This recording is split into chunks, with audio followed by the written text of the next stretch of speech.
여러분 반갑습니다.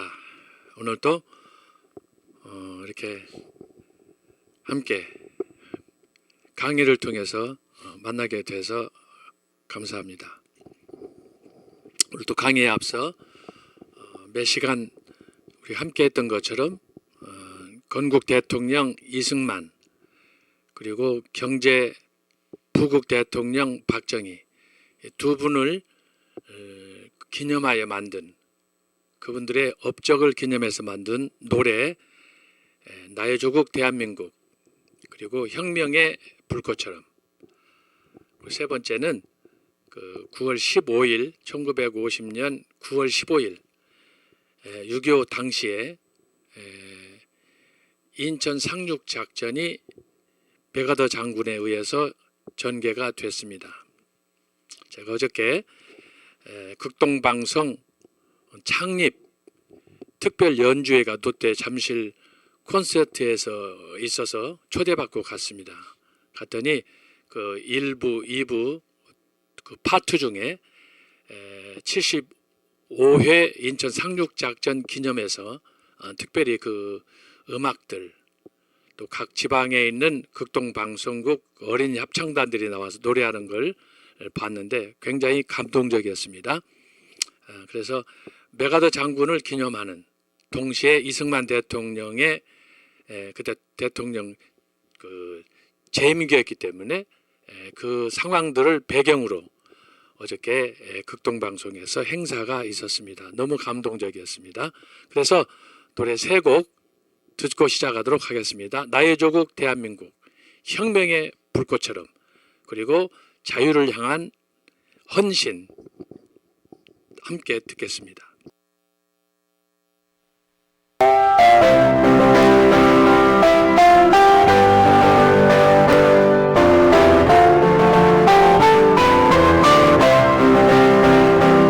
애척한 민족 운명 어깨 메고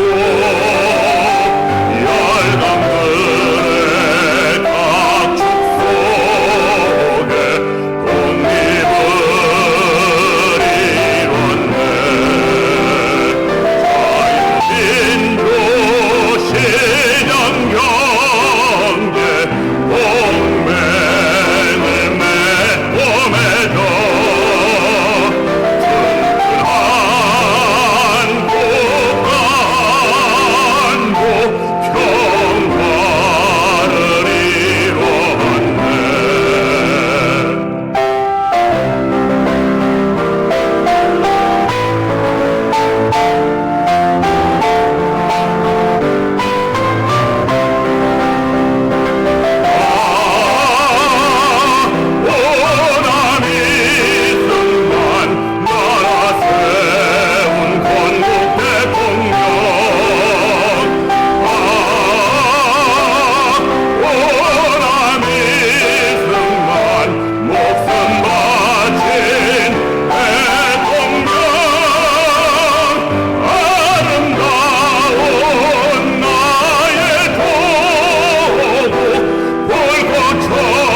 목숨 바쳐 충성하고 역사 속에 보고 강경 찬란히 웃겠네.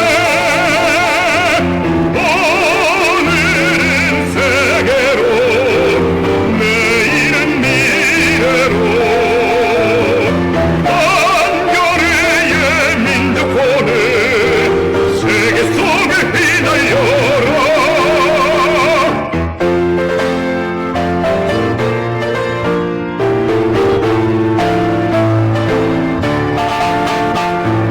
마을마다 도시마다 꿈과 희망 꽃 피우고 서로 돕고 세워주며 선진 한국 이루었네. 국방을 강화하여 자유평화 드높이고 온 땅에 혁명의 뜻 불꽃처럼 펼치었네. 한평생을 조국 위해 목숨 바쳐 충성하고 역사 속에 보고 강경 찬란히 이룩했네. 오늘은 세계로 내일은 미래로 한겨레의 민족혼을 세계 속에 휘날려라.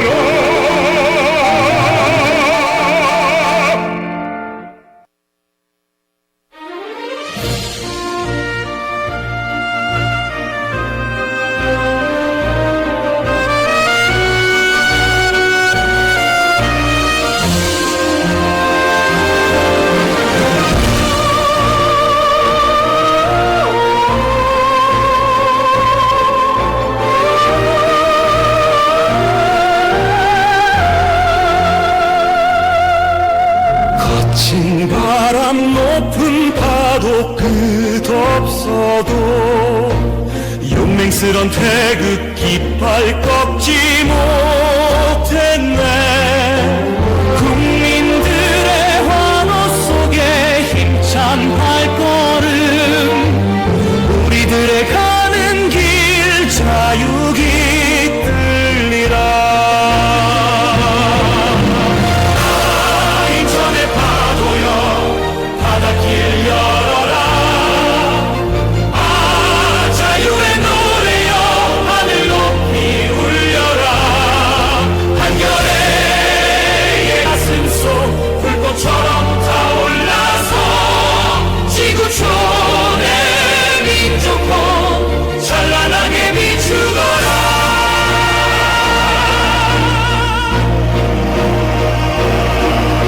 생과 사를 넘나드는 공포의 연장 조국 위에 흘린 피는 강물 되었네.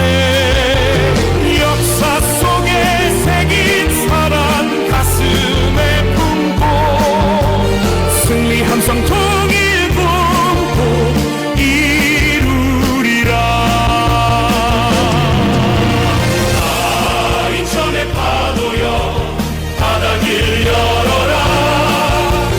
아 자유의 노래여 하늘 높이 울려라. 한겨레의 가슴속 불꽃처럼 타올라서 지구촌의 민족혼 찬란하게 비추거라.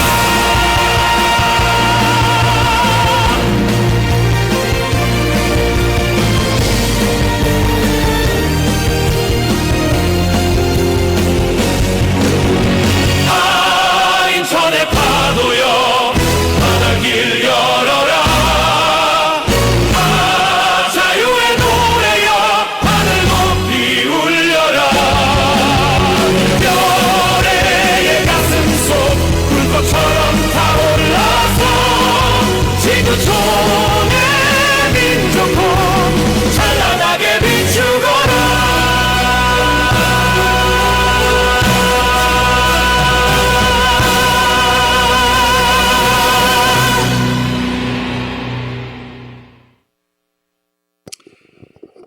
여러분 감사합니다.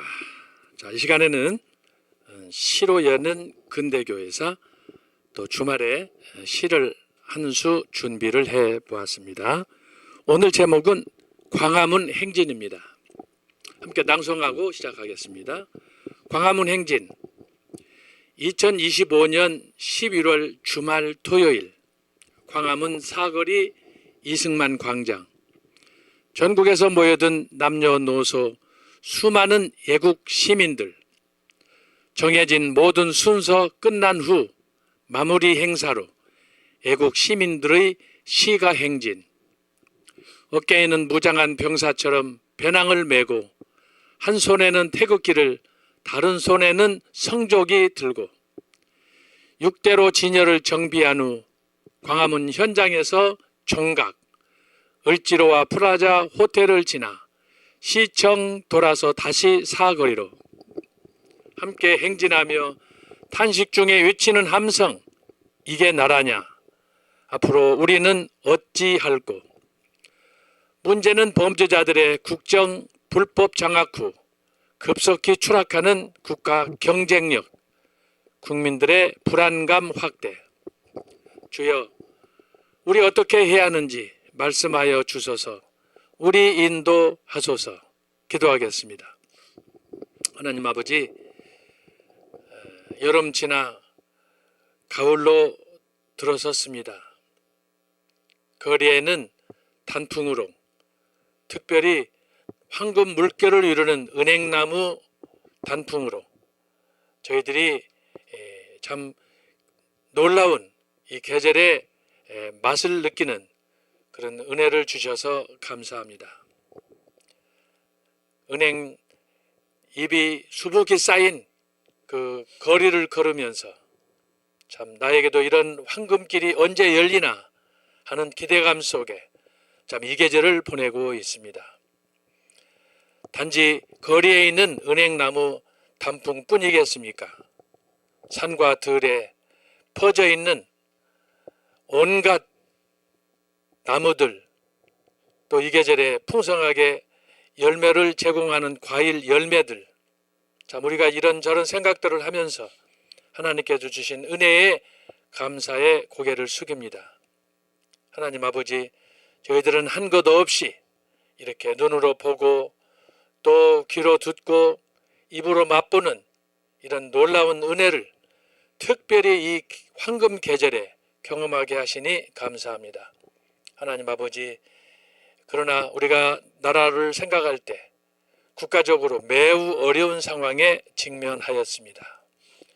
정의가 사라지고 불법이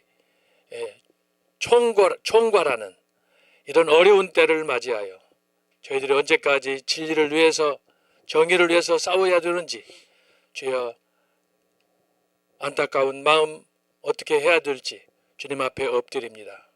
거룩하신 아버지 저희들의 기도를 응답해 주셔서 정말 이 시대에 다시 한번 우리 대한민국이 하나님의 말씀 우남 이승만 대통령의 건국 대통령의 그 이념에 기초하여 다시 한번 우리나라가 번영하고 세계 속 위상을 떨치는 은혜를 경험하도록 도와주옵소서. 이 일을 위해서 저희 크리스찬들이 앞장서게 하시고 특별히 광화문에서 매 주말마다 진행되고 있는 애국운동이 정말 우리 국민들을 깨우고 그리하여 한국을 변화시키는 그런 결정적인 동력이 되게 해 주옵소서. 이 시간에도 심히 연약한 종이 섰습니다.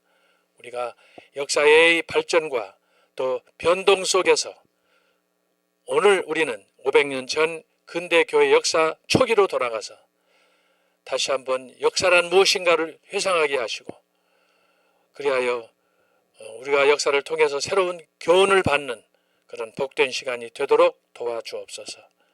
강의를 하는 사람이나 듣는 사람이나 우리 모두에게 주여 성령께서 한 마음 한 뜻으로 주여 집중할 수 있도록 도와주옵소서.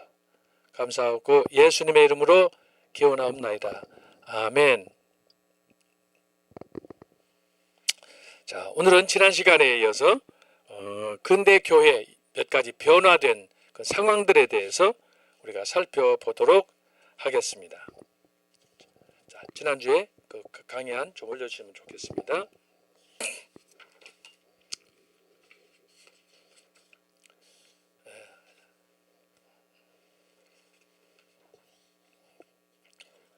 구 페이지 지나서 사상적 변화. 거기 우리가 지난주에 그 정치적 변화와 이어서 그리고 사상적 변화를 살펴보고 있습니다. 사상적 변화 중에 그 아래 보면은 세속적인 현상이 나타나고 있습니다. 그 다음 페이지요. 10페이지.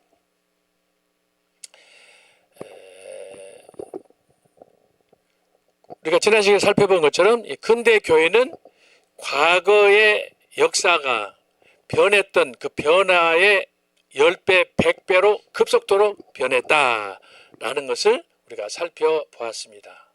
이것은 마치 지난 한 20년, 30년 전에 그 변화가 지금은 이 정보화, 최첨단 과학 혁명으로 인해서 지난 30년, 40년, 50년 전에 일어났던 변화의 100배, 1000배나 빨리 지금 일어나고 있는 것을 볼 수 있습니다. 자, 이것이 바로 과거의 역사 속에 초대교회, 중세교회, 종교개혁 그리고 근대에 들어오면서 갈수록 더 빠르게 변화되었다라고 하는 것을 우리가 살펴보게 됩니다.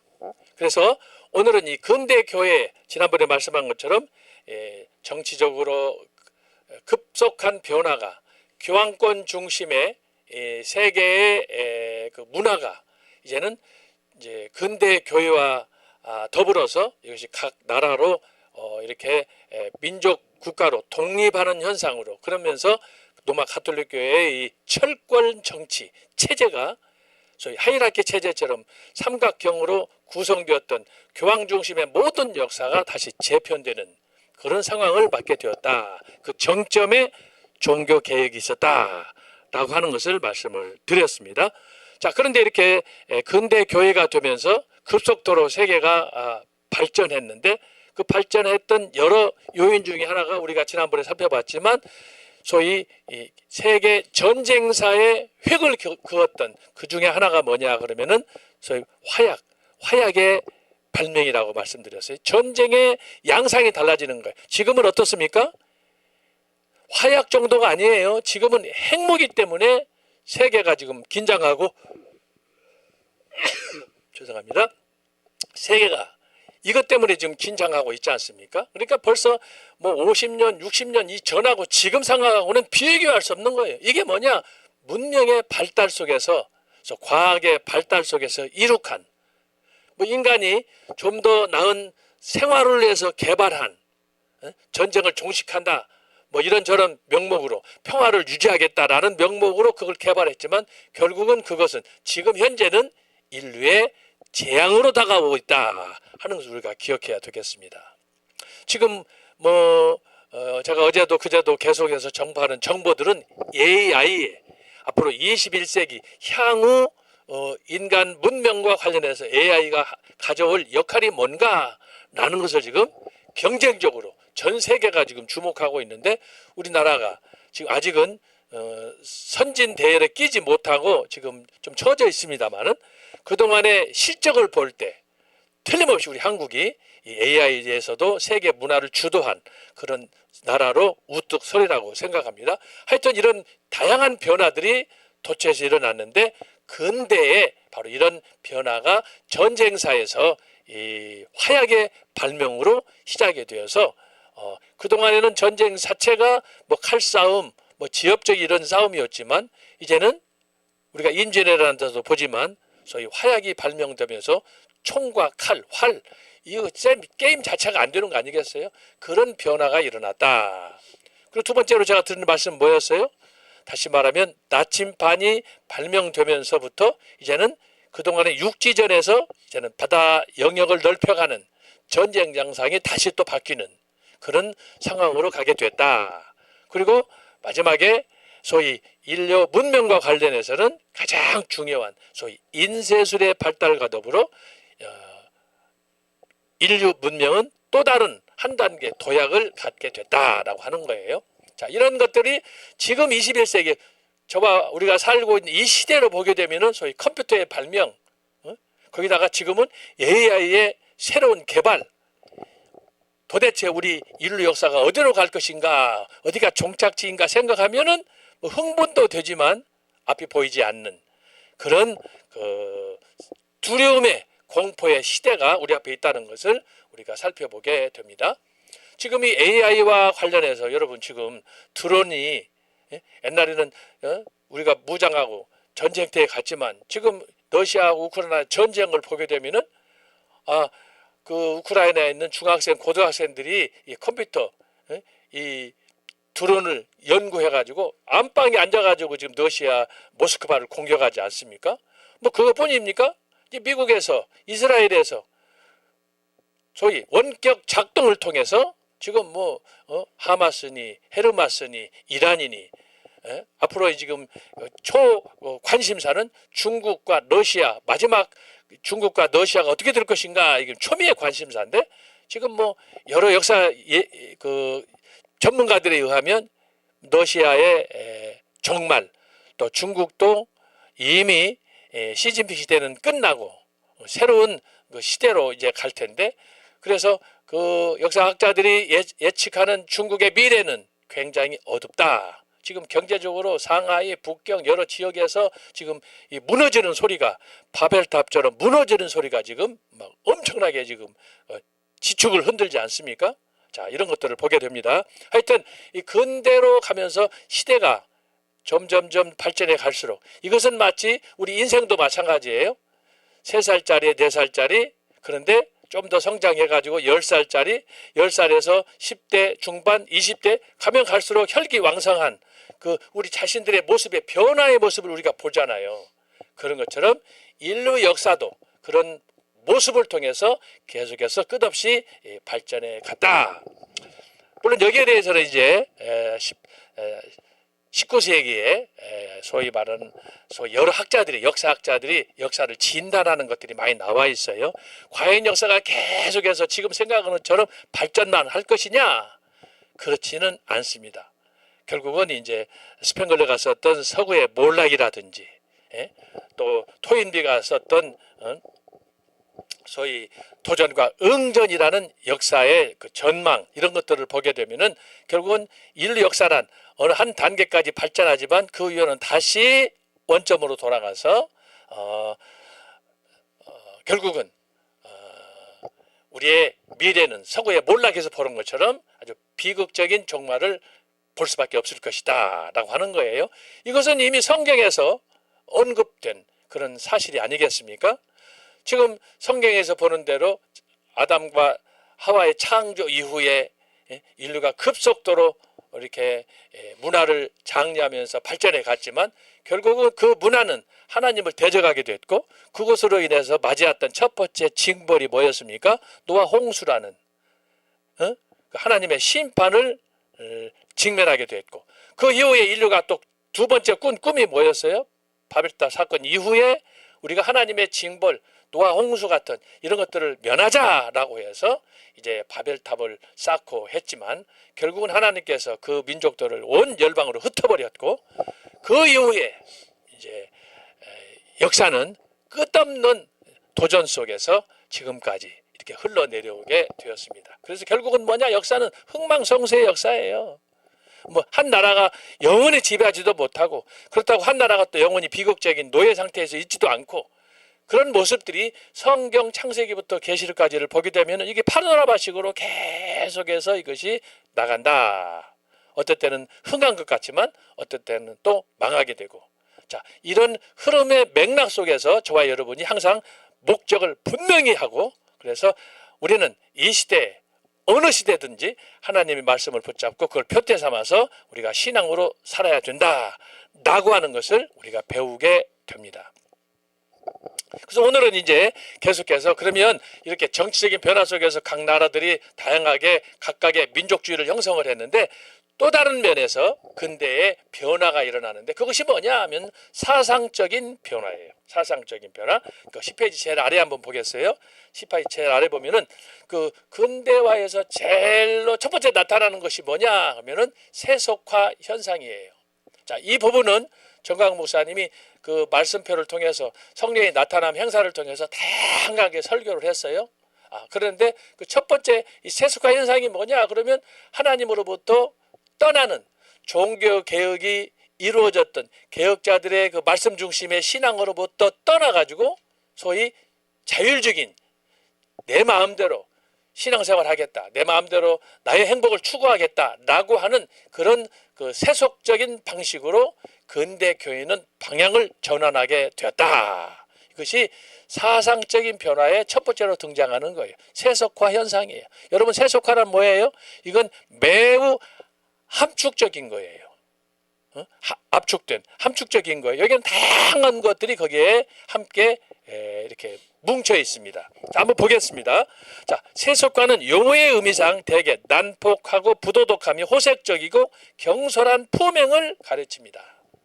그러니까 우리가 사람들을 대할 때 저 사람 좀 세속화됐네 그러면은 그 안에는 한마디로 말하면 비윤리적이고 그리고 동시에 그 안에는 매우 폭력적이고 이런 것들이 함께 다 위장된 채 그 안에 감춰져 있다. 이것을 마치 세속화 현상을 성경적으로 말한다고 하면은 세속화의 상징이 뭐냐? 여기에는 바벨탑이에요.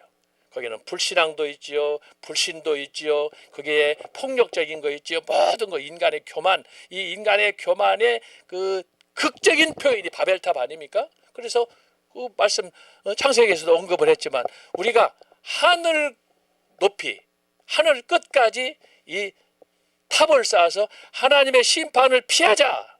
여러분, 그거 되겠습니까? 그러나 인간은 그걸 모르는 거예요. 이것이 언제 바벨탑이 무너질까를 예상하지 못한 채 무너질 걸 알았으면 그거 쌓겠습니까? 그런데 이것이 근대 오늘날도 마찬가지예요. 인간이 이렇게 열심히 자기중심적으로 이렇게 욕망을 따라서 살게 되면 그것이 꿈을 이루리라고 생각하지만 전혀 그렇지 않습니까? 역사의 교훈은 뭐냐? 파멸로 가는 거예요. 이것이 근대의 종교개혁 이후에 인간이 자발적으로 자기들의 능력을 발휘하면서 행복을 구가기를 원했지만 결국 그것을 통해서 결국 인간의 문명은 종말로 간다라고 하는 거예요. 자, 이는 15세기 몇몇 인문주의자들 사이에서 저속하게 통용이 됐어요. 여기서 인문주의라고 하는 것은 굉장히 낭만적인 그런 꿈을 꾸었던 인간의 자기 긍지, 자기 능력을 믿고 살았던 그런 사람들인데 그들에게 의해서도 이렇게 세속화란 이런 그 문제가 있다 이렇게 평가가 된 거예요. 하지만 이 용어는 교양 있는 사람들의 이상, 즉 화가나 조각가에 의해서 일종의 인격 완성을 추구하는 데도 사용이 되었습니다. 그러니까 소위 말해서 이 세속화를 이럴 경우 저럴 경우 이연령 비연령식으로 자기들의 입맛대로 사용을 했다라고 하는 거예요. 대표적으로 자연과학자인 레오나르도 다빈치, 조각가요 화가이며 건축가요 시인인 미켈란젤로 부온나로티가 있습니다. 그런데 세속가는 근대에 들어오면서 신성의 권위를 무너뜨리고 자신들의 권위를 극대화하여 급속히 세속화로 나아갔습니다. 그래서 궁극적으로는 뭐냐? 이 세속화에게는 불신이 있는 거예요. 불신, 배신, 하나님에 대한 적대. 이것이 우리가 성경으로 봤을 때는 창세기 3장의 모습이 그대로 재현되는 거예요. 표현만 좀 다르고 시대만 달랐을 뿐이지 궁극적으로 이걸 검토해 보면은 결국 창세기 3장의 하나님을 향한 배신, 자기 오만에 의한 범죄와 타락, 그리고 그럼에도 불구하고 자기 자신의 범죄 이것을 은폐하기 위한 소위 아담과 하와의 술책, 이런 것들이 계속해서 시대가 발전하면서 다른 양상으로 나타나는 것이다. 이것이 일종의 가면을 쓰는 거 아니겠어요? 자, 그런데 세속가는 근대에 들어오면서 신성의 권위를 무너뜨리고 자신들의 권위를 극대화하여 급속히 세속화되었습니다. 불신이에요, 불신. 그러니까 이것을 정리하면은 초대교회는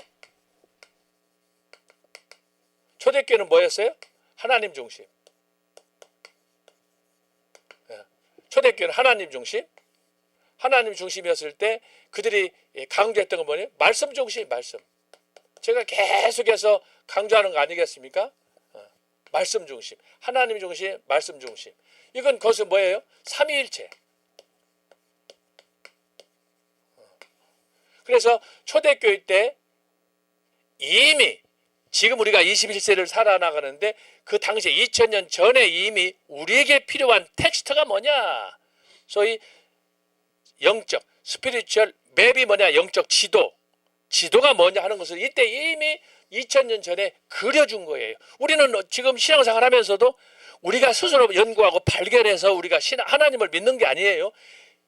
애적부터 예수님도 마찬가지예요. 예수님께서도 모세와 선지자들의 가르침을 통해서 또 사도들도 마찬가지예요.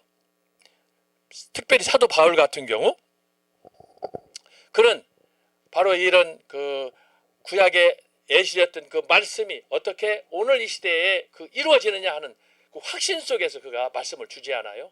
그런 면에서 사도 바울이 준 소위 그의 서신서들 메시지는 능력이 있는 거예요. 그 이전의 삶과 그 이후의 삶이 너무 아주 판이하게 달라졌기 때문에 그래서 어쨌든 중요한 것은 이렇게 초대교회가 오늘 우리에게 필요한 신앙의 그런 그 지침서들을 구체적으로 우리에게 가르쳐 주었다라고 하는 거예요. 중세는 어떻습니까? 중세교회. 이 중세교회는 이런 강조했습니다만 이런 체제를 다 어떻게 해요? 소위 위장시키는 거예요. 위장. 누가 위장을 시키는 거예요? 소위 말해서 교황. 교황과 교황청. 이것을 다 바꾸는 거예요. 형식으로는 하나님을 섬긴다. 하나님 말씀대로 우리가 산다. 라고 하지만 실제로는 교회 주인이 누구냐? 교황이에요. 대표적인 성경의 그 미스 언더스탠딩 잘못 해석한 성경이 뭐냐 그러면 마태복음 16장 16절로 20절이에요. 예수님께서 베드로의 신앙 고백을 들으시고 오늘 너의 그 고백한 그 고백 위에서 내가 앞으로 그 교회를 세우겠다 이렇게 말씀을 하셨는데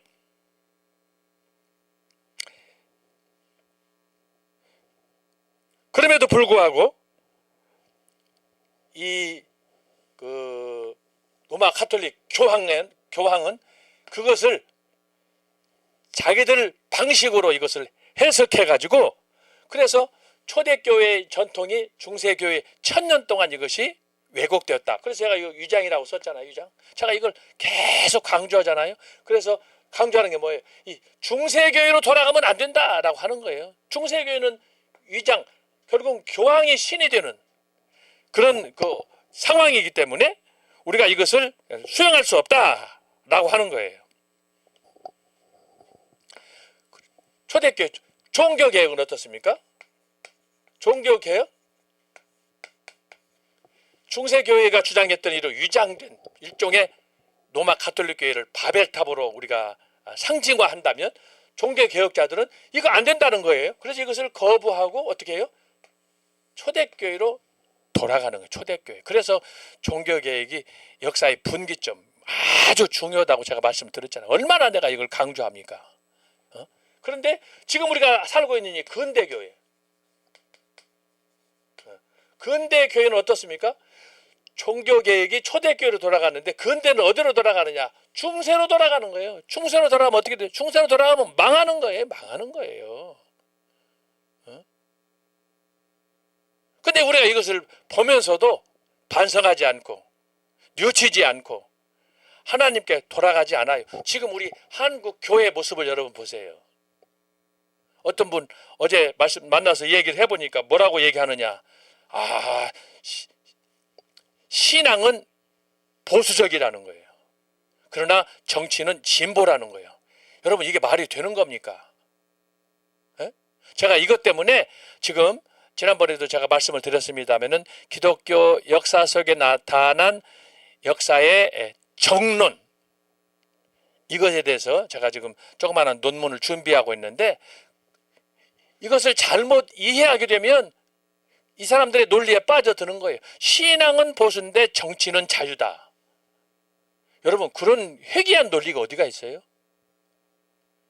근데 이런 회귀한 논리를 주장하는 게 바로 지금 우리가 잘 알고 있는, 특별히 특정 지역이라고 해서 좀 그렇습니다만은 호남 지역 같은 데예요. 거기에 교회가 한두 개가 아니에요. 거기에 또 각 지방마다 신학대학교도 있고 신학교도 있고 다 그러잖아요. 그들이 말씀을 배우고 그것을 가르치는 사람들이 신학자들인데 그들이 그렇게 이중적으로 가르치면 돼요. 신앙은 보수인데 정치는 진보래라. 그러다 보니까 이재명을 지지하는 거예요. 동성애도 지지하고 성차별 금지도 없애라고 그러고. 말이 안 되는 거예요. 성경을 다시 해석해 봐야지. 우리가 다시 로마서 1장으로 가든지, 그래서 그걸 다시 한번 보고 해석하면서 정신을 차리든지. 근데 여러분, 이게 단순히 로마 시대 2000년 전의 역사뿐만이 아니에요. 그 이전으로 마찬가지예요. 계속해서. 그래서 제가 말씀드리잖아요. 초대교회, 중세교회, 이걸 반복적으로, 역사는 그래서 반복하는 거예요. 이런 면에서.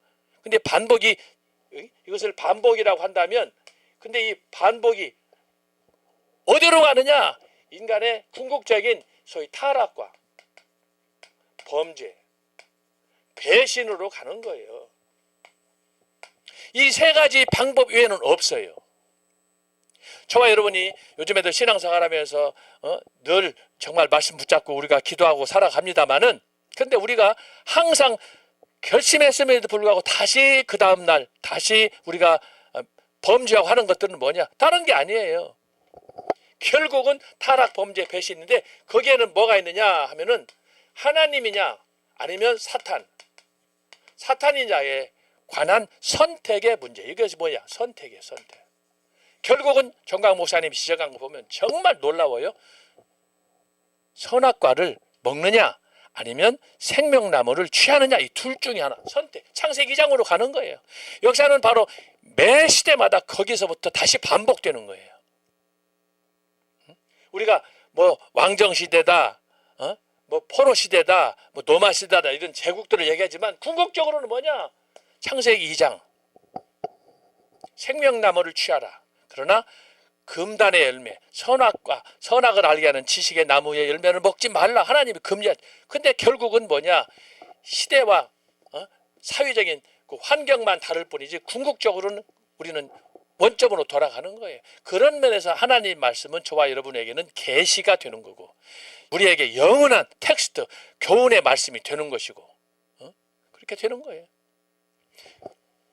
자, 그래서 지금 우리가 살펴보고 있는 이 근대 교회는 다시 말하면 종교개혁에 맞서서,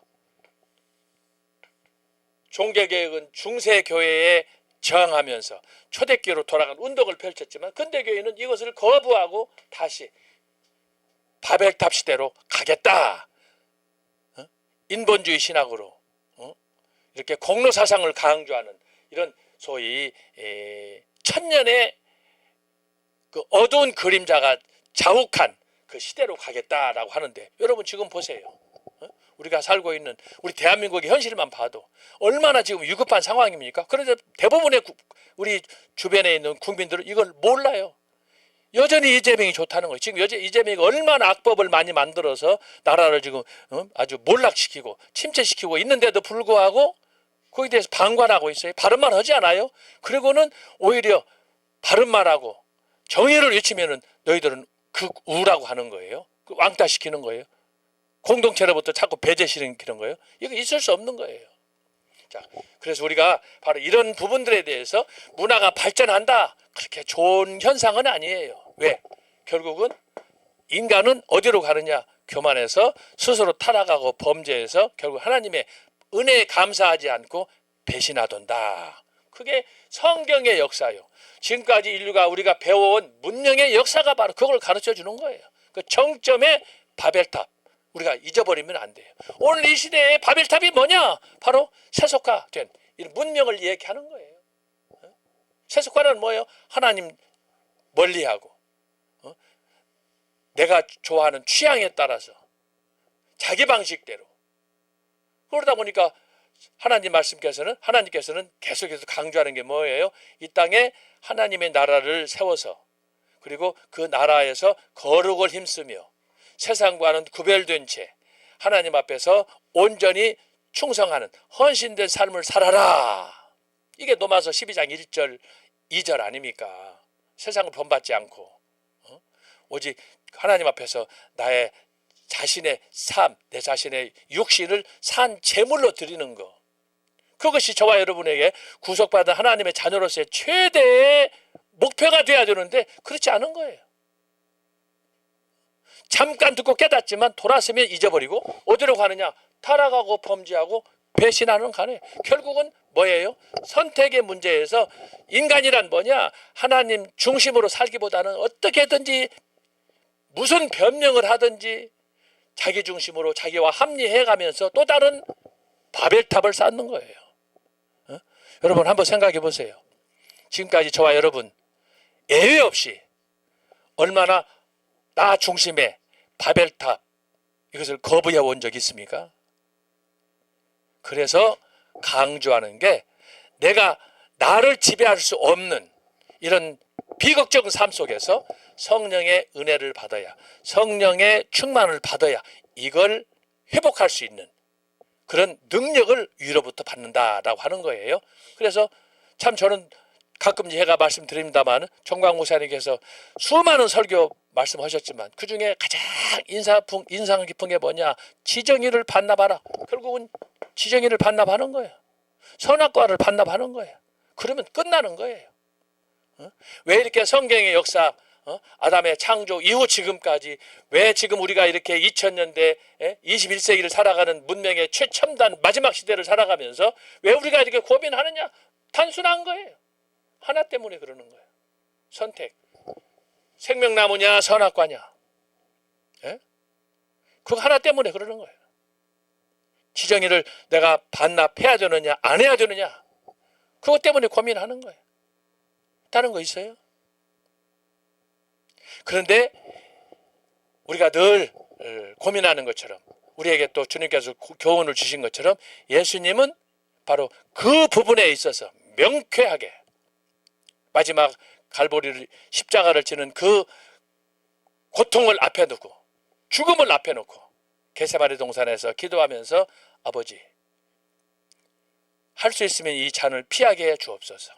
그러나 아버지의 뜻이면 받게 하여 주옵소서. 그게 예수님이 선택한 마지막 하나님께 자기의 뜻을 하나님께 드리는. 하나님께서 어떻게 했어요? 빌립보서 2장 6절, 7절, 8절, 9절, 10절에 보면은 하나님께서 그를 결국은 당신의 보좌 우편에 앉으셔서 천하 만국을 다스리게 하시는 능력을 주시지 않습니까? 결국은 뭐예요? 지정의 포기, 선악과 반납이에요.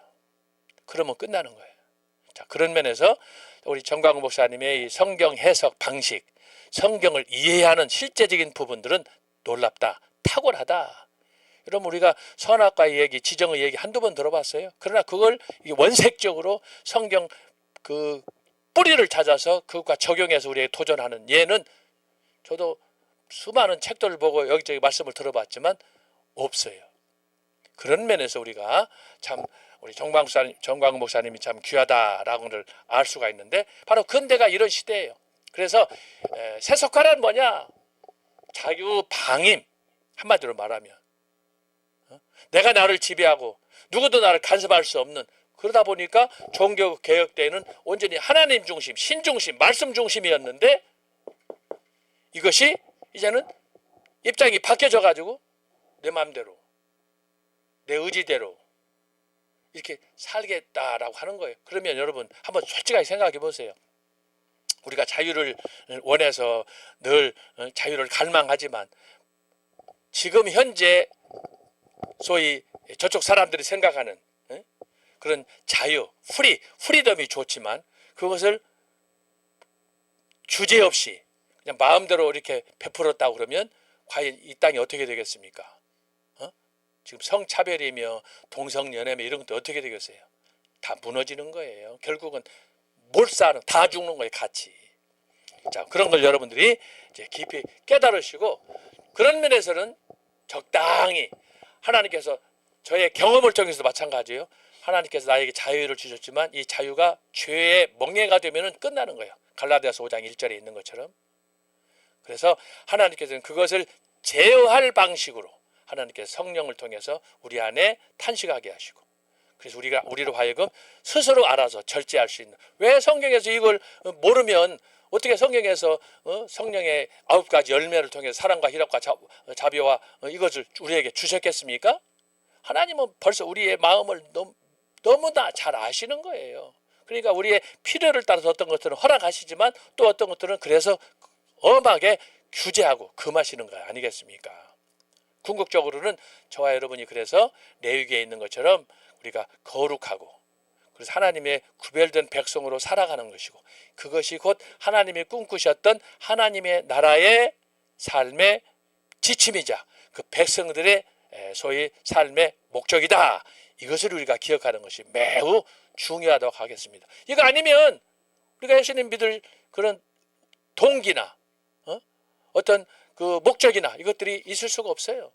우리는 그래서 구원받은 하나님의 자녀로서 바로 이 목적 때문에 때때로 양보도 하고 희생도 하고 절제도 하고 그런 거 아니겠습니까?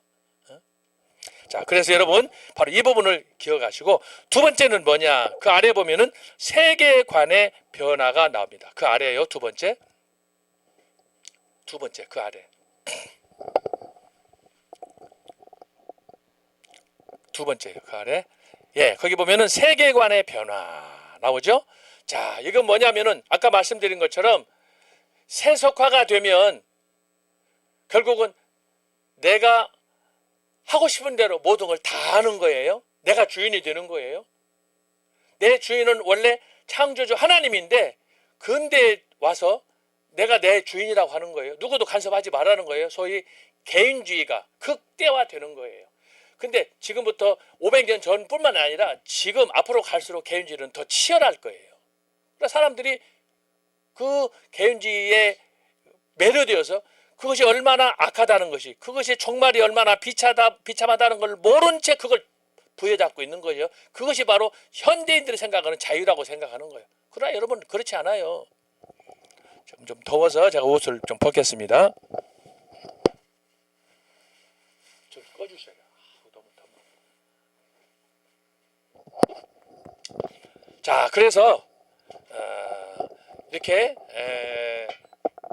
세속화가 되어서 정말 이 나라가 세계의 문명이 종착지가 어딘가를 모르고 지금 항해하는 그런 상황 속인데 그 상황 속에서 우리가 주목해서 봐야 될 것은 뭐냐 그러면은 세계관, 인간의 존재의 궁극적인 목적이나 이유들이 이제는 가치관이 완전히 바뀌는 것을 이야기하는 거예요. 자, 여기서 보겠습니다. 2번 세계관의 변화. 종교개혁기의 세계관은 하나님 중심으로 철저히 신앙 중심이었습니다.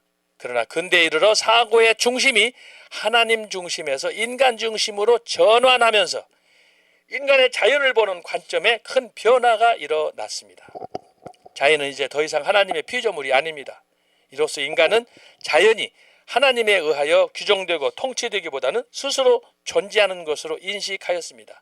그러니까 하나님과 하나님의 절대적인 창조 이것을 거부하는 걸 말하는 거예요. 궁극적으로는. 말하자면 자연에게 존재와 사고의 영역을 부여하면서 자연적이란 말은 기본적인 규범에 맞는 뜻으로 사용되었고 그 결과 자연신학과 자연윤리, 자연경제와 자연법이라는 말이 생겨나 보편화되었습니다. 그래서 이것을 하나님의 초월적인 존재로서의 영적 통치자로서의 그분과의 관계를 끊는 것을 말하는 거예요. 자, 이런 변화 속에서 기독교를 논하는 것보다는 이제는 이성과 자연을 통해 기독교를 논하게 되었습니다. 여기서 이제 근대로 가면은 소위 학문에 의해서도 마찬가지예요. 그동안에는 종교개혁 때는 기도하면서 말씀을 연구했지만 이제는 뭐예요? 그거보다는 여러 학설들, 여러 사람들이 쓴 저술들 이걸 가지고 이제 논하다 보니까 결국은 뭐냐? 여기에서 주체는 인간의 능력, 인간의 이성, 인간의 경험 이것들이 이제 강조되다 보니까 그것을 절대화하게 되는 거예요. 이것이 근대에 나타난 여러 가지 특징 중에 하나다라고 하는 거예요. 그러다 보니까 뭐예요? 사람이 생각하는 것이 가치관이 완전히 바뀌어지는 거예요. 그래서 아까 지적했듯이 종교개혁은 철저하게 하나님 중심, 말씀 중심이었지만 근대는 뭐냐? 그게 아니에요. 이제는 인간 중심의 소위 중세의 르네상스 때 인간의 그 휴머니즘을 강조했던 인간 최고의 지성, 인격, 능력 이걸 믿었던 그 시대로 다시 돌아가면서 결국은 하나님과의 관계에서 단절을 가져오게 된다. 이것이 근대에 나타난 특징 중에 하나예요. 자, 여기서 특별히 우리가 주목할 것은 4번입니다. 그 아래 종교적인 변화입니다. 종교적인 변화. 우리가 정치적인 거, 사상적인 거 변화가 있을 수 있어요. 근데 가장 중요한 게 종교적인, 다시 말하면 신앙 문제예요. 신앙. 여러분, 그래서 제가 이것도 전에도 강조했습니다만 역사가 있어요. 역사가 있지만 모든 역사가 다 동일한 게 아니에요. 대부분의 역사가 다 똑같이 뭐 어떤 나라가 됐건 어떤 지방이 됐건 대부분 역사라고 하는 것은 뭐냐? 히스토리야, 히스토리. 단순히 역사가 언제 뭐 일본이든 한국이든 태어나서 어떻게 소위 연대기적으로 지금까지 뭐 5,000년이다, 6,000년이다 이렇게 흘러온 것을 대부분 거기에 관심이 많아요. 그런데 성경이 가르치는 우리 기독교가 가르치는 역사는 뭐냐? 단순한 그 역사는 히스토리가 아니라고 하는 거예요. 제가 그래서 지난번에 지난 전전주에도 말씀했고 지난주에도 말씀했잖아요. 그래서 이 부분이 너무 중요하기 때문에 이것을 제가 좀 더 연구해서 나중에 여러분들하고 함께 더 제가 강의를 위해서 특강 형태로 한번 제가 준비를 하려고 해요. 그래서 지금 계속해서 책을 읽고 있어요. 논문을 준비하고 있어요. 그래서 이 단순히 세상 사람들은 이 역사가 흘러가는 그것을 히스토리 그냥 물 흐르듯 단군에서부터 지금까지 뭐 영국이든 미국이든 이렇게 흘러가는데 이 히스토리가 뭐냐 하면은 소위 크로노스라고 그랬잖아요. 크로노스. 이것도 없을 수 없어요.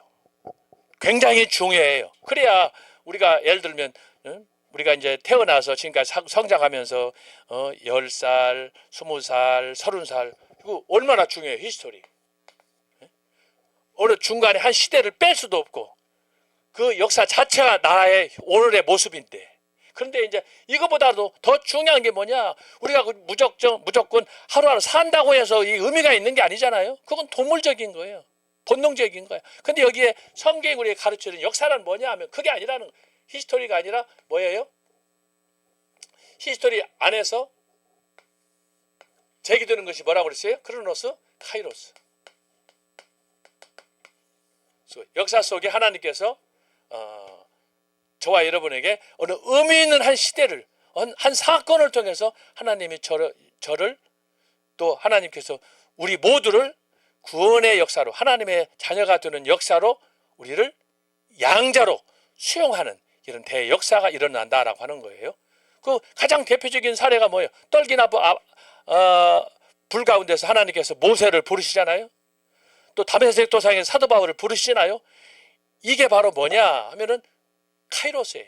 하나님께서 똑같은 인생 그냥 지금까지 의미 없는 삶을 살았지만 한 시점에 그들을 통해서 하나님께서 당신의 역사를 이벤트화 시켜서 그동안에는 인생이 뭐냐 그냥 일상적으로 살아가던 그런 삶이었지만은 이제는 어떤 게요? 하나님의 손에 너의 삶은 나의 삶은 독자적으로 살아갈 수 없다. 너의 삶은 이런 구체적인 하나님의 섭리와 뜻 안에 다른 삶이 있다. 그게 뭐예요? 그것을 발견하는 것이 카이로스예요. 카이로스.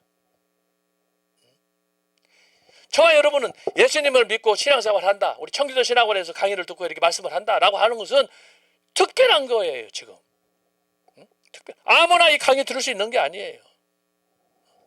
청기도 신학원의 교수님들이 여러분 강의하시는 걸 들어보시면 대체적으로 30년, 40년씩 일반 대학 과정을 거쳐서 교수 현장에서 교수하면서 모든 경험, 제자들이 100명, 200명이니까 수천 명씩이 수만 명이 지금 한국 교회 해외까지 쫙 심지어 선교사들 선교 현장 오지까지 다 지금 나가 있지 않아요? 이런 분들이 지금 여러분들한테 강의를 하는 거예요. 여러분 강의 한번 준비해서 예를 들어서 1시간 동안 어디 가서 뭐 특강을 한다.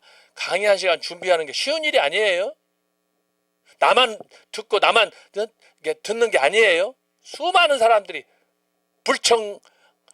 불청객 알 수 없는 미지의 다수의 대상들을 놓고 그들에게 강의를 한다.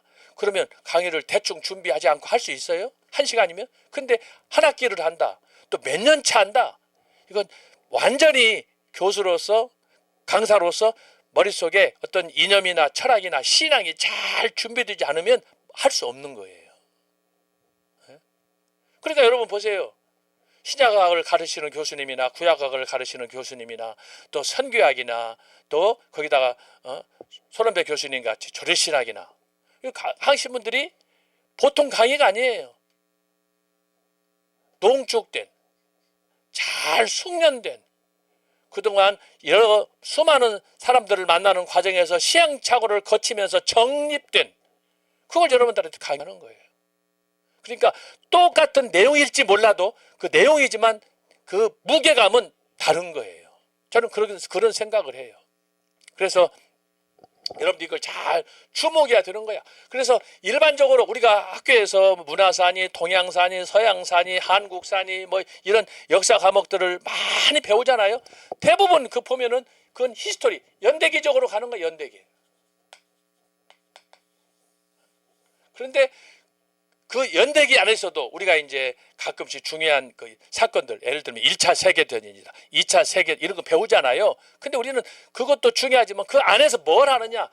신학적 의미를 찾는 것이 중요한 거예요. 그래서 여기 히스토리는 단순히 히스토리 역사라고 그랬잖아요. 역사. 그래서 이 크로노스는 단순히 역사의 발전인데 카이로스는 뭐라고 그랬어요? 신학적인 의미를 찾는 거예요. 그러니까 내가 예를 들어서 길을 가다가 어떤 일을 당했다. 예를 들어 길가에 가다가 넘어졌다. 그러면 아이고 이거 왜 넘어졌나? 무릎에 먼지를 털고 신발을 바르게 신고 그것도 중요하지만 그런 걸 떠나서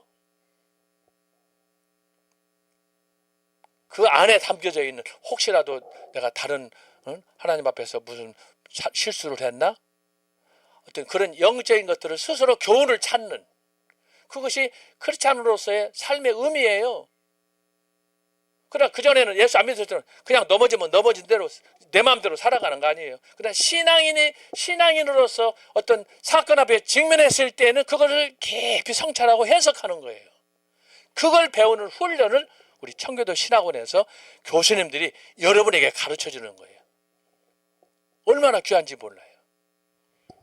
그래서 역사란 단순한 역사의 흐름, 크로노스 이렇게 연대기적으로 100년 지나 500년 지나 1000년 지나 그것도 굉장히 중요해요. 중요하지만 이건 누구나 알 수 있는 그런 피상적인 거지만 그러나 신학적인 것은 아무나 깨달을 수 있는 것이 아니다라고 하는 거예요. 이것은 하나님의 특별한 은혜를 입은 기독교인들이 성도들이 그것도 은혜를 갈망하는 사람들이 왜냐하면 이 정도의 차이가 있잖아요. 5년 다닌 사람, 10년 다닌 사람하고 신앙이 똑같을 수는 없어요. 아무래도 직분을 받고 이제 40년, 50년 유교를 거쳐서 또 월남하신 분들, 해외 생활한 분들, 조금 전에도 제가 독일에서 한 36년 살다 오셨다는 한 할아버지를 만났어요. 연세가 84세시래요. 그분하고 만나서 이게 대화를 해보니까 그분이 독일에 있는 동안에는 그렇게 공부도 많이 하고 했지만 신앙이 깊지 않았는데 애들도 다 출가시키고 혼자 있다 보니까 그래서 고국에 돌아와서 지금 강원도 산골에 계신다고 제가 들었어요. 그분하고 잠깐 얘기를 했어요. 그런데 자기가 생활하다 보니까 자기 마음속에 공허함을 무엇도 채울 수가 없는 거예요. 그렇습니다. 나이는 들어가고 해외 생활을 하다가 얘들은 다 출가하고 나중에 남은 건 자기 혼자다 그러면은 참 이거 외로운 거예요. 고독한 거예요. 그런데 결국은 독일에서 그렇게 슈투트가르트에서 오랫동안 사셨다고 그러는데 이분이 이제 서울 와가지고 그래서 시골에서 집 짓고 사는 가운데 그분이 그런 의미 있는 얘기를 하는 거예요. 그렇습니다. 그분만 그러겠습니까? 저도 외국 생활 한 10여 년 해봤고 여러분들도 지금 이 강의를 듣는 뉴질랜드, 미국, 해외에서 지금 여러분들이 지금 함께 동시에 지금 여기 들어와서 강의를 듣고 있는데 저는 개인적으로 그래요.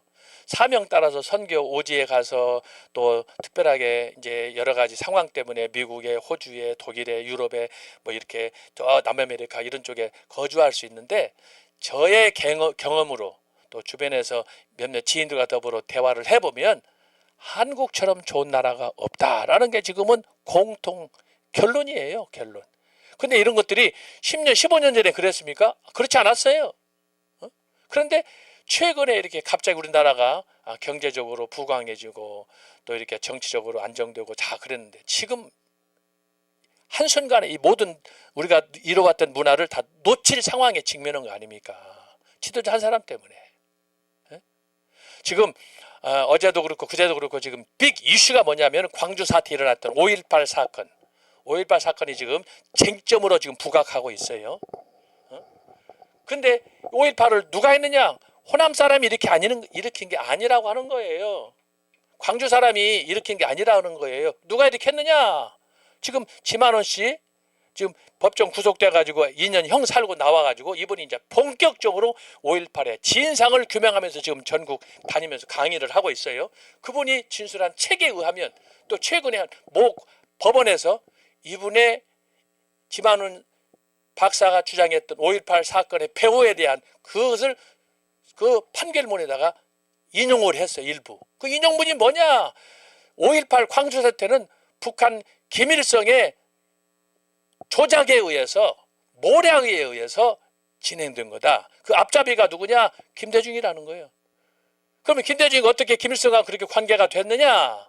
옛날에 박정희 대통령 통치 당시에 제 해외에서 김대중 씨가 막 반국가 단체 그런 운동들을 많이 했잖아요. 소위 민주화라는 명목으로 그랬는데 이 사람이 소위 일본에서 망명 생활할 때 잡혀가지고 그래서 이제 현해탄 건너서 서울에 올 때 이 사람이 자루에 그 갇혀진 채 현해탄에서 사실 수장될 뻔했잖아요.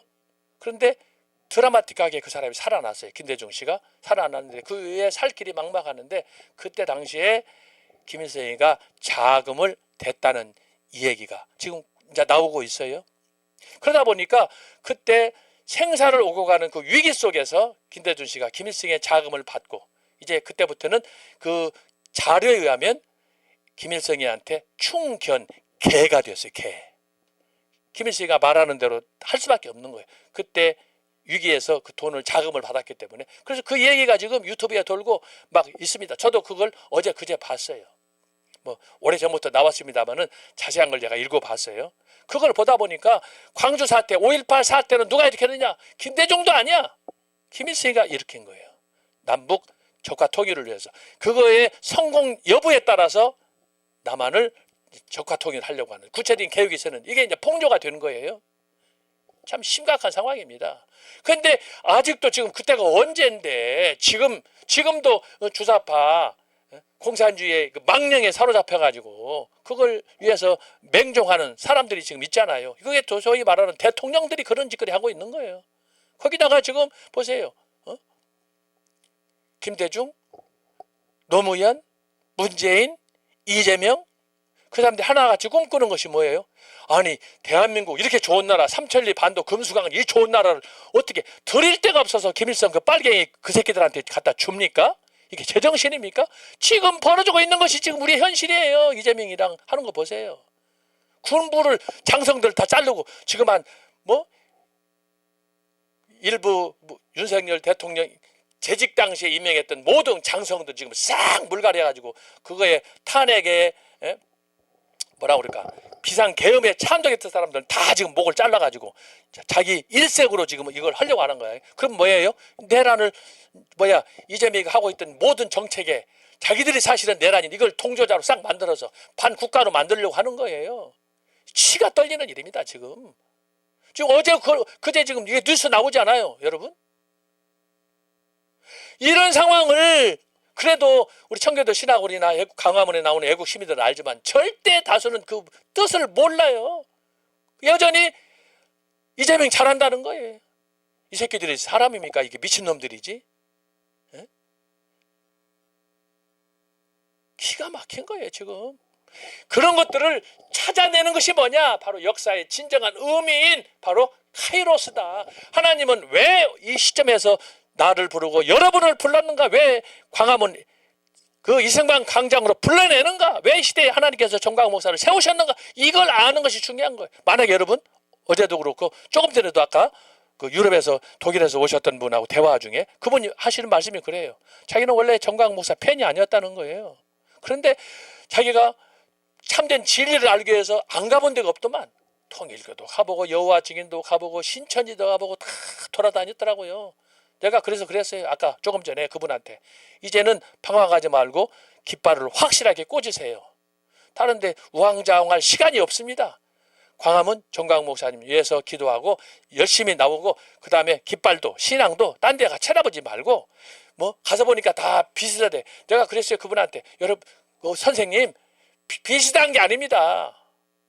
여러분 그분한테 제가 그랬어요. 여러분 짝퉁하고 진품하고 짝퉁하고 구분할 수 있어요 없어요? 지금 한국에는 짝퉁 기독교를 빙자한 교회를 빙자한 예수 그리스도를 빙자한 짝퉁들이 너무 놀려가지고 이단 공화국인데 그걸 갖다가 비슷한데 그 중에 하나 선택하면 되겠습니까? 그건 안 됩니다. 단호히 거절하고 진리는 하나뿐입니다. 다 짝퉁입니다. 짝퉁.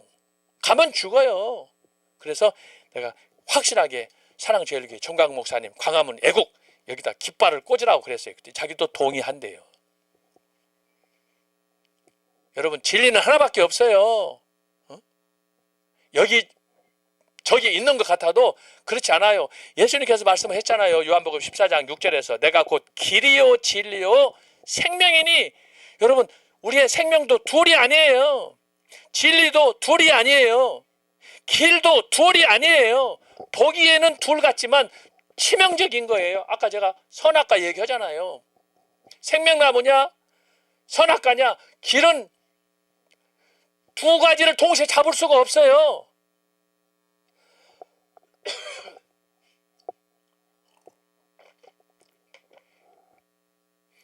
눈앞에 길이 많아서 내가 이것저것 다 잡고 가고 다 가고 싶지만 여러분 다 가고 싶다고 갈 수 있는 길이 아니에요. 결국은 하나밖에 없어요. 그걸 성경이 가르쳐 준다니까요. 제가 지난 학기도 그렇지만 여러분 가끔 제가 말씀드리잖아요. 제가 길에 대해서 연구를 많이 했다고 그러잖아요. 길에 대해서 하게 되면은 길만 해도요 1시간도 할 수 있어요. 해봐요. 하늘길, 바닷길, 넓은 길, 좁은 길, 가시밭길, 장례길 뭐 이런 길들이 수없이 많아요. 불의한 길, 의로운 길, 고난의 길, 십자가의 길. 이 길이 성경만 해도 엄청나. 다른 길, 바른 길. 이 길이 엄청나게 많아요. 옆에 길, 뒷길, 아랫길. 여러분 보세요. 그런데 여러분 그 길이 그렇게 많이 있는데 그 길들을 내가 지금 이 순간에 선택해서 간다. 다 포기해야 돼요. 하나밖에 선택 못해요. 그게 인간이라고 하는 거예요.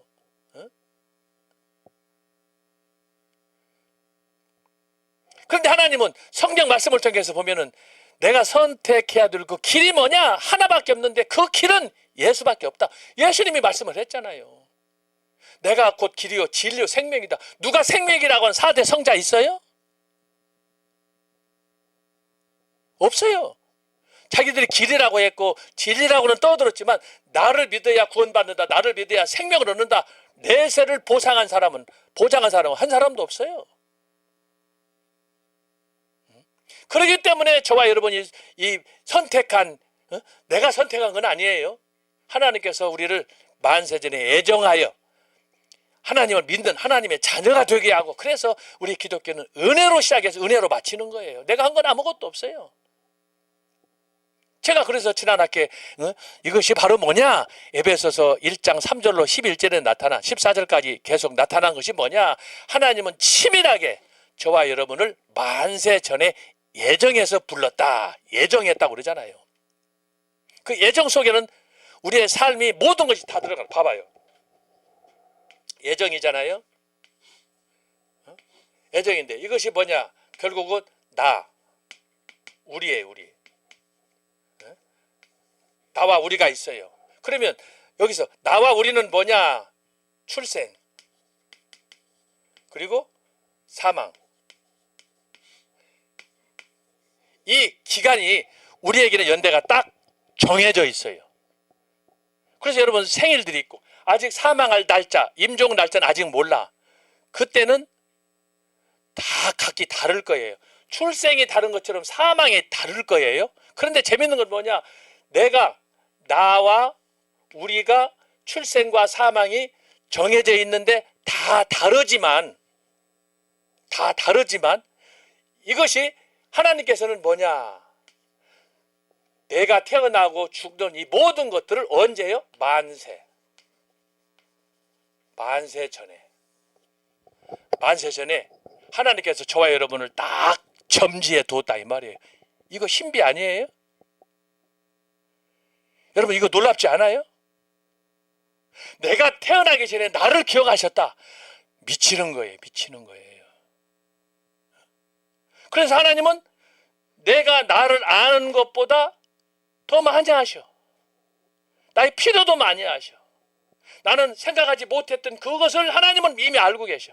그래서 우리가 하나님 앞에서 하나님의 이 능력과 하나님의 은혜와 이 사랑을 깨달으면 피할 수 없는 거예요. 그래서 우리는 스스로 몸서리 쳐지는 거예요.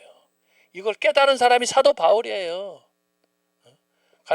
그는 평생 동안 자기 잘난 맛에 살았던, 누구도 그하고 견줄 수 없었던 그런 사람 아닙니까? 모세도 마찬가지 아니에요? 근데 하나님께서 너 임마 신발 벗어! 하나님께서 모세에게 신발을 벗으라는 거예요. 자기 자신의 부정이죠. 사도 바울, 너 왜 그렇게 스데반을 포함해서 많은 사람을 기독교인들을 죽이냐? 네가 임마 그 정도, 네가 얼마나 배짱이 있으니까 한번 해볼래? 다메섹에서. 응? 당신은 누구냐? 여러분 사도 바울이 다메섹에서 당신은 누굽니까라고 물었을 때는요, 굉장히 당당한 사람이에요. 자기는 지금까지 이런 질문 받아본 적도 없는 사람이에요. 그런데 그래? 나를 네가 누구라고 물어? 나는 네가 박해하는, 네가 핍박하는 예수다. 그러니까 경을 쳐버린 거예요. 지진이 일어나 버린 거야. 그러니까 땅에 대가리를 쳐박고 예수님께서 말씀하신 대로 그 명령을 그때 이후로, 그래서 이것도 정봉 목사님이 사도 바울의 영적 주소로 해가지고 설교하잖아요. 진짜 명설교예요. 응? 다메섹, 아라비아, 그 과정을, 그 과정들이 바로 여기서 말하는 게 뭐냐면 카이로스야. 카이로스. 저와 여러분에게 순간순간, 저도 제가 가끔 얘기합니다만 제가 영국 갔을 때 12번 죽었다 살아났다고 그러잖아요. 저는 그 순간을 생각하면은 잊을 수가 없어요. 나는 공부도 실력도 없는 사람이야. 배경도 없는 사람이야. 근데 하나님께서 느닷없이 영국 보내가지고 그 한 10년 동안 공부하는 과정에 12번 죽었다가 살아났으면 그거 보통입니까? 어떤 사람들은 그런 고통 없이 공부도 잘합니다만 나는 그렇지 않았어요. 공부도 하기 싫었고 능력도 없었고, 그러다 보니까 하나님이 저를 특별하게 연단을 시키셨는데 12번 내가 죽었다 살아났어요. 근데 그런 의미들을 생각해 보는 거예요. 하나님께서는 왜 세상에 지혜로운 자도 많고 배경 좋은 자도 많고 그러지만 왜 하나님은 나를 영국에 보내가지고 이런 고통을 주시나? 그 속에서 제가 깨달은 거예요. 카이로스! 하나님이 나를 여기에 보내신 건 특별한 뜻이 있다. 포기하지 말자. 그래서 내가 마침내 박사학위를 받은 거예요. 저는 그런 것들을 굉장히 중요하게 생각하는 거예요. 터닝 포인트예요. 나는 영국에 가본다고 한 번도 생각한 사람이 아니에요. 어제 그제도 내가 어떤 기자들 또 어떤 지인들 만나서 이제 나에 대해서 묻길래 제가 이 얘기를 했어요. 기자님, 국장님, 박사님, 나는 원래 유학 자체를 거부한, 나는 유학할 수 있는 아무나 명함 내밀어서 나는 유학간다고 할 수도 없어요. 유학 가려면은 공부해야지, 돈 있어야지, 머리도 있어야지, 준비해야지. 얼마나 많이 해야 합니까? 나는 하나도 준비 안 된 사람이에요. 그래서 내가 지금도 그래요. 나는 유학 자체에 대해서 나는 사치라고 생각한다. 나는 유학을 생각해본 사람이 아니니까. 근데 하나님께서 저를 영국에 보내가지고 맨 바닥에서부터 랭귀지 스쿨에서부터 그 다음에 그 과정을 거쳐가지고 나중에는 박사학위, 그 다음에는 포스트 닥터를, 그것도 옥스퍼드에서 최초로. 그것뿐이에요. 세상에 내가 쓴던 공부하기 싫고 땡땡이 가고 놀기 좋아하고 그냥 실력도 없이 방황 가고 그래서 어떻게 하나 했던 제가, 제 논문이 영국 대형 도서관에 등재됐다? 여러분, 이건요 저한테는 진짜 이거 꿈 같은 일이에요. 지금도 몇십 년 지났지만 그거 생각을 하면 하나님의 은혜에 감사할 수밖에 없어요. 그래서 여러분, 내가 왜 시도 이렇게 쓰면서 애국운동 하면서 이렇게 하느냐? 여러분, 내가 지금 몇십 년 동안 이러고 있는 거예요.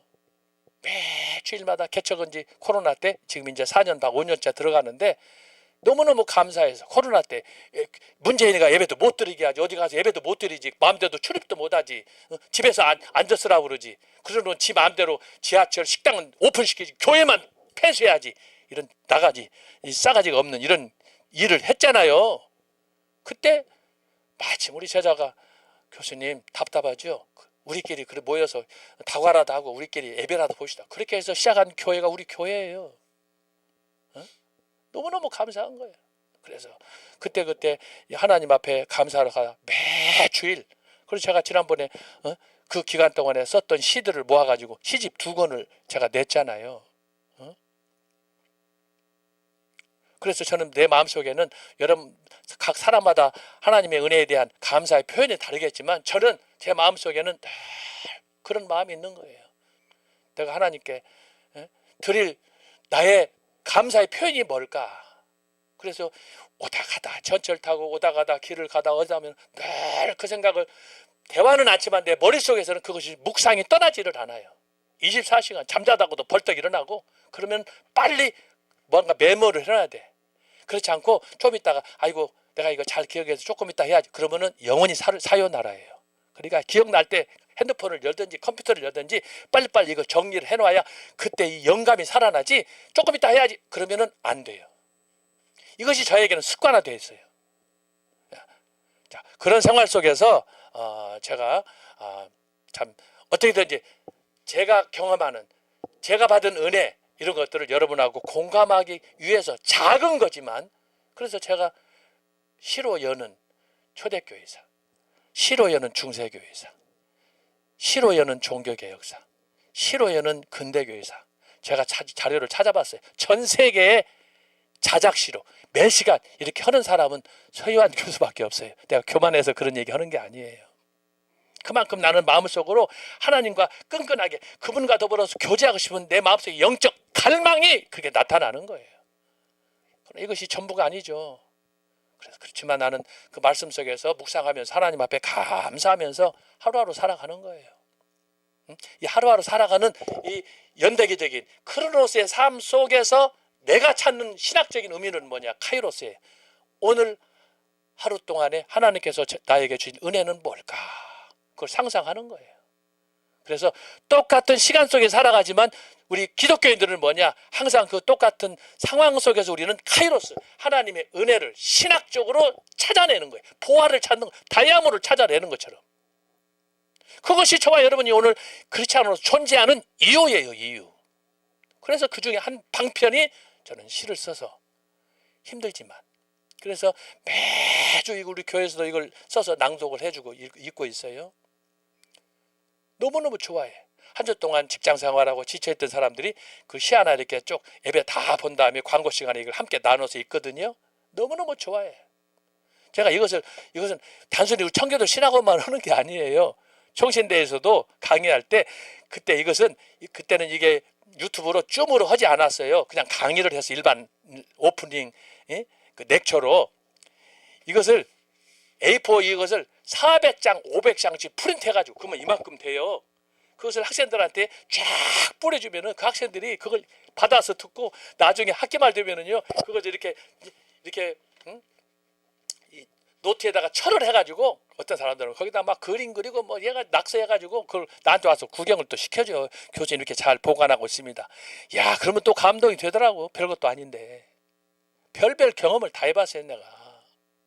어쨌든 여러분 중요한 건 뭐냐 하면은 나는 태어나서 사망 그 시점이 모세가 고백한 대로 70이요? 강건하면 80이에요? 야곱의 고백으로 130여 년을 살았어도 뭐예요? 자랑할 것이 없어요? 수고와 슬픔뿐이에요? 그런데 이 모든 나의 인생을 하나님께서 예정하셨는지 언제 하셨느냐? 만세 전에.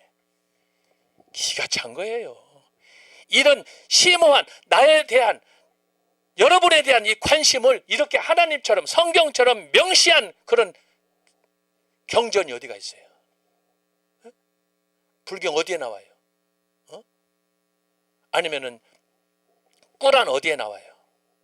대부분 그런 데 보면은 착하게 살아라, 좀 경건하게 살아라 이런 거 있을지 몰라도 여러분 그것은 생명하고 다른 거예요.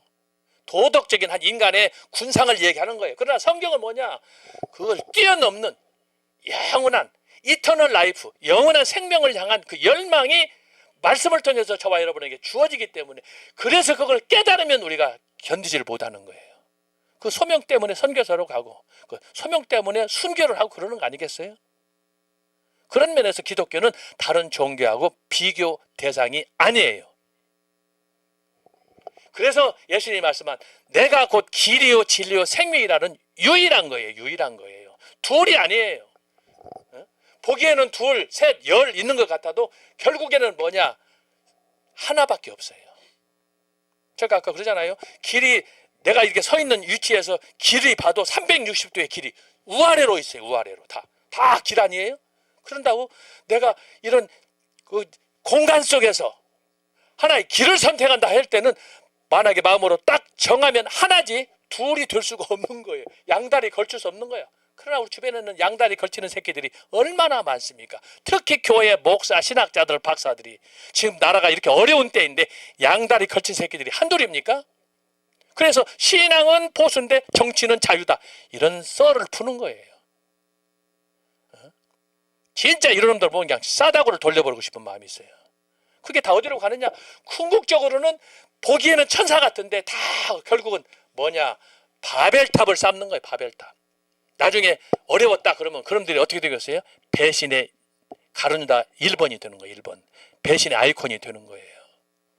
그러니까 여러분 적어도 우리 청교도 신학원 우리 학생들은요. 이거 철저하게 배워야 돼요. 가다가 멈출 수는 있지만 절대 뒤로 가면 안 돼요. 다시 멈춘 데서 앞으로 가야 돼요. 그래서 정말 우리가 골고다로 가는 길, 그 고난의 길이고 도전의 길이지만 예수님을 통해서 우리가 받는 교훈처럼 예수님께서 십자가 돌아가심으로 인해서 그가 받은 저주가 우리에게 임해야 되지만 다 탕감받고 우리는 예수님 말씀처럼 거저 받았어. 그러므로 거저 생명을 주어야 돼. 예수님처럼. 그게 성경은 창세기부터 계시록까지 논리가 전혀 충돌하지 않아요. 그 약속과 예언과 그 말씀이 그대로 하나로 가는 거예요. 그걸 가르쳐서 뭐라고 그러냐? 언행일치 신앙이라고 하는 거예요. 성경이 가르쳐주는 거예요. 하나의 길만 가는 거예요. 그게 창세기부터 계시록까지 가는 예수님을 통해서 나타내 보여주신 내가 곧 길이요 진리요 생명이에요. 생명이라고 하는 거예요. 그래서 여러분이 이것을 잘 기억하셔서 자 하나님께서 나를 만세전에 이렇게 예정했다. 참 보세요. 앞으로 태어날 여러분들의 손자들을 생각해 보세요. 여러분의 아들 자녀들을 생각해 보세요. 아직 태어나지도 않았는데 걔가 아들이든 딸이든 손자든 손녀든 하나님께서 만세전에 우리 가정에 우리 아들을 통해서 우리 딸을 통해서 이런 걸 계획을 했다. 여러분 감격하지 않을 수 없잖아요. 그런데 이것이 어떻게 해요? 하나님께서 나만이 아니에요. 나만이 아니에요. 여러분 모두 여러분의 자녀순 그들이 이전의 역사 속에 살다가 죽어간 사람 앞으로 태어날 사람 이 모든 삼라만상에 있는 특별히 당신의 형상을 통해서 창조함을 받은 사람들 그것을 하나님께서 이것을 어떻게 해요? 마치 요한복음 10장에서 예수님께서 참된 목자는 양의 이름을 하나하나 아는 것처럼 생명책에 생명책에 다 기록해 놓았다는 거예요. 그래서 우리는 빠져나갈 수가 없어요. 빠져나갈 수가 없어요. 이것이 제가 지난 학기에 강조했던 뭐냐, 이것이 바로 가나안의 땅 분배다 제가 말했잖아요. 땅 분배. 여호수아가 가나안을 정복한 다음에 12지파에게 땅을 분배를 하잖아요. 그 당시에 여호수아가 땅을 분배하는데 어떻게 그 분배가 정확하게 지파를 따라서 이게 되느냐는 거지.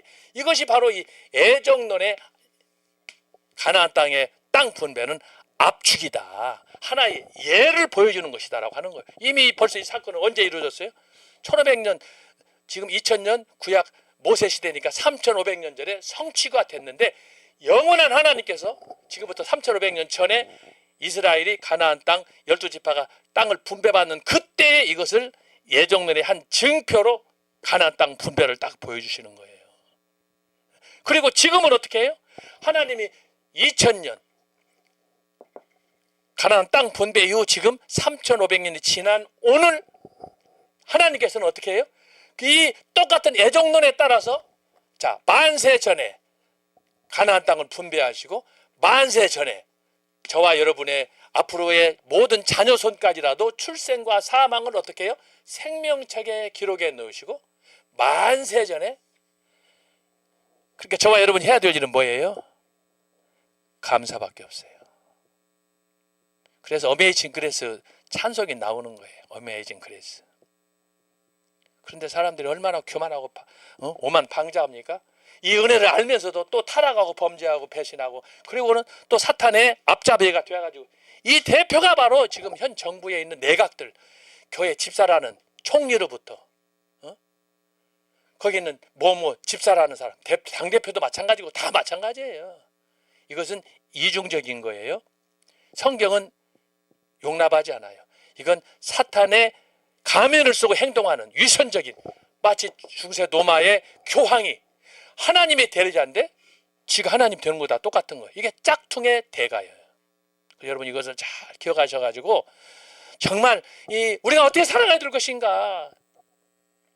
우리 선배들도 그랬겠지만 제 생각은 오늘 우리처럼 심각하게 나라 문제, 개인의 신앙 문제, 교회 문제에 대해서 고민해야 될 그런 시점이 아닌가.